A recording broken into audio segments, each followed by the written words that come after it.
ओम श्री परमात्मा ने नमः। नमस्कार मित्रों, आप सभी का स्वागत है हमारे यूट्यूब चैनल श्री कृष्ण उपदेश में। मित्रों, मैं सुधीर वर्मा आप सभी के लिए लेके आता हूँ श्रीमद् भागवत गीता का अथारूप, यानी कि आप सभी को मैं हर एक श्लोक का अर्थ समझाता हूँ।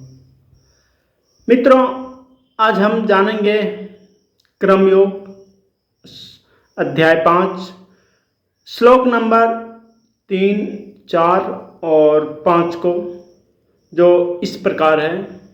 श्री भगवान बोले, हे पार्थ, जो पुरुष ना तो कर्मफल से घृण करता है और ना कर्मफल की इच्छा करता है, वह नित्य सन्यासी जाना जाता है।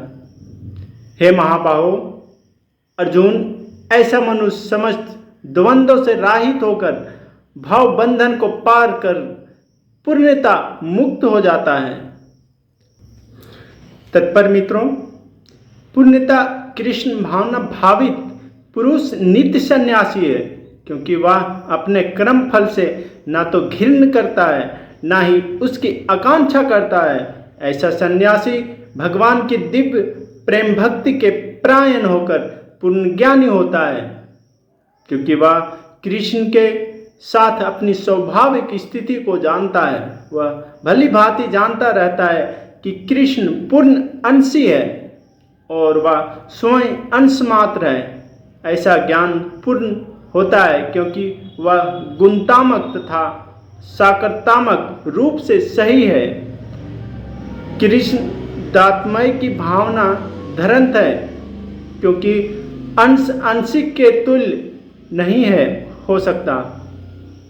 यह ज्ञान की एकता गुण की है, ना कि गुणों की मात्रा की सही दिव्य ज्ञान है, जिससे मनुष्य अपने आप में पूर्ण बनता है, जिसे ना तो किसी वस्तु की आकांक्षा रहती है ना किसी का शौक, और उसके मन में किसी प्रकार का छल कपट नहीं रहता, क्योंकि वह जो भी कुछ करता है कृष्ण के लिए करता है।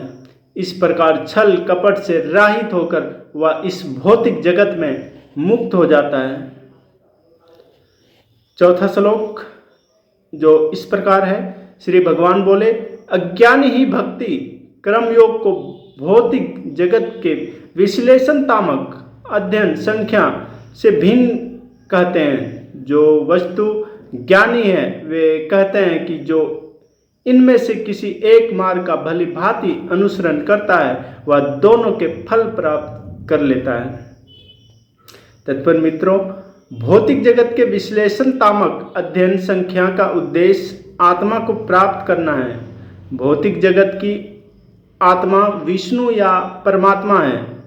भगवान की भक्ति का अर्थ परमात्मा की सेवा है।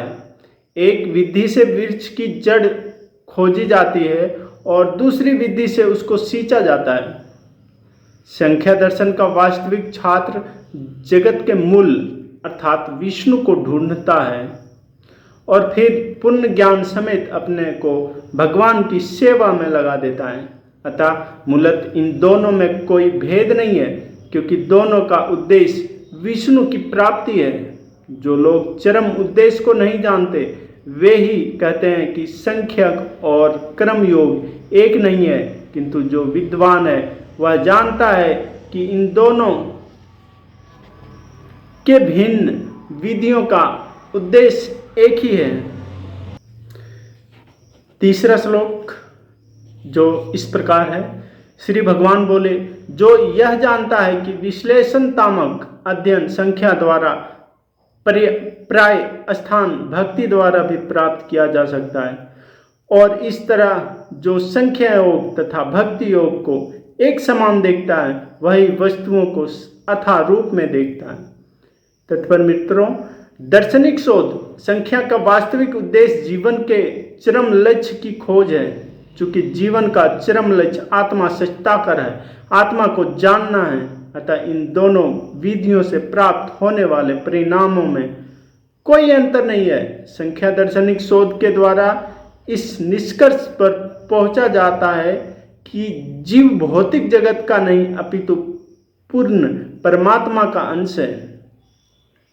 फलत जीव आत्मा का भौतिक जगत से कोई सरोकार नहीं होता। उसके सारे कार्य परमेश्वर से संबंध होने चाहिए। जब तक वह कृष्ण भावना मृत वश कार्य करता है तभी वह अपनी स्वाभाविक स्थिति में होता है।